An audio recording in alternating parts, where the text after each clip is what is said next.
आइए जानते हैं हमारे बिहार की ऐसी चित्र शैली के बारे में जो राज्य तो दूर की बात है, देश और विदेश में भी बहुत अधिक लोकप्रिय हुए और उसे हमें जानना है तो ज़रूर ही चाहिए, क्योंकि आजकल जो है चित्रकला विलुप्त सी होती चली जा रही है, संस्कृति कहीं ना कहीं खोते चली जा रही है, तो हमें इसे समझने की बहुत ज़रूरत है। नमस्कार। तो मैं बात कर रही हूँ पटना कलम शैली की, पटना चित्र शैली की, जो बहुत ही बिहार में लोकप्रिय हुए। ये जो है भारतीय चित्र शैली की एक क्षेत्रीय चित्र शैली है और एक दौरान जो था मुगल शासक के दौरान जो था चित्रकला का बहुत उपेक्षा किया जाता था।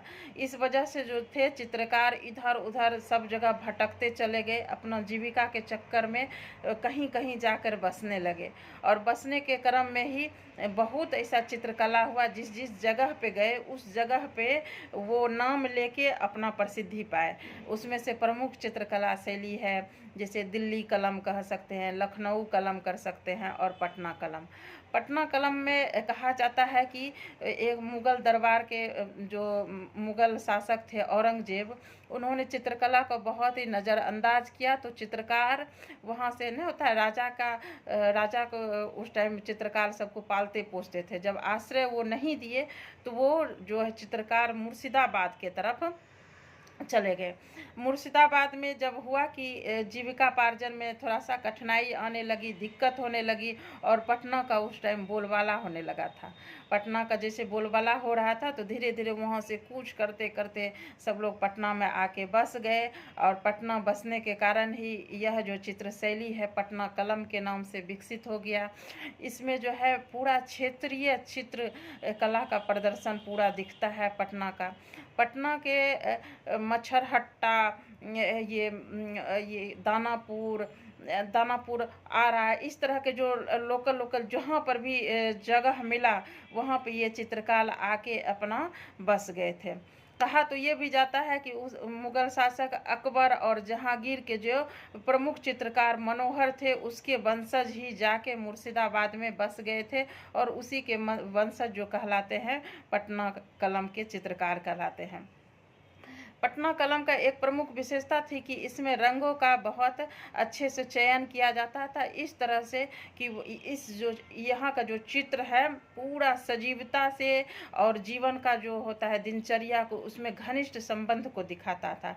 रंगों का चयन जैसे गहरा नीला, गहरा भूरा, गहरा लाल, इस तरह का रंग लिया जाता था। और इस चित्रकला में जो है सबसे प्रमुख बात थी कि आप पेंसिल से कोई चित्र बनाते हैं तो पेंसिल से चित्र नहीं बनाया जाता था। क्या बनाया जाता था? ब्रश से ही चित्र को बनाए और ब्रश से ही रंगने का काम किया जाता था। और यहाँ के जो चित्रकार थे ज़्यादातर चित्रकार पुरुष ही थे, इसलिए इसको पुरुष शैली भी कहा जाता है। अब आते हैं कि पटना कलम जो है क्यों ज़्यादा फेमस हो गया, क्योंकि कभी कभी पटना चित्रकला को देख के ऐसा लग जाता था जैसे राजा रजवाड़ा का जो है राजशाही चित्रकला को न दिखा के उसकी रूढ़िवादिता को तोड़ते हुए जो आम जीवन में व्यतीत हो रहा है उस जीवन को ये बहुत सजीवता के साथ चित्रित करते थे। ये लघु चित्र शैली भी है क्योंकि यह कागज और हाथी के दांत पर भी उकेरे जाते थे। पटना कलम की ऐसी विशेषता रही जैसे कि व्यक्ति विशेष के बारे में बता रहा है, लोहार, सोनार, इस तरह का बताया जा रहा है। फिर जो दस्तकार थे उसका चित्र, बढ़ई, इस सब का चित्र बनाया जाता था। औरत का जो सूता काटती हुई चित्र बनाया था, श्रृंगार करती हुई, इस तरह का चित्र बनाया जाता था जो आम जीवन में बहुत ही लोकप्रिय हो गया। और ये जो हमारा जो बिहार का चित्रकला शैली है ये तो पटना संग्रहालय में संरक्षित है, इसके अलावा यह लंदन संग्रहालय में भी सुरक्षित है। तो है ना बहुत अच्छी चित्रकला शैली, हम सभी को जानना चाहिए। धन्यवाद।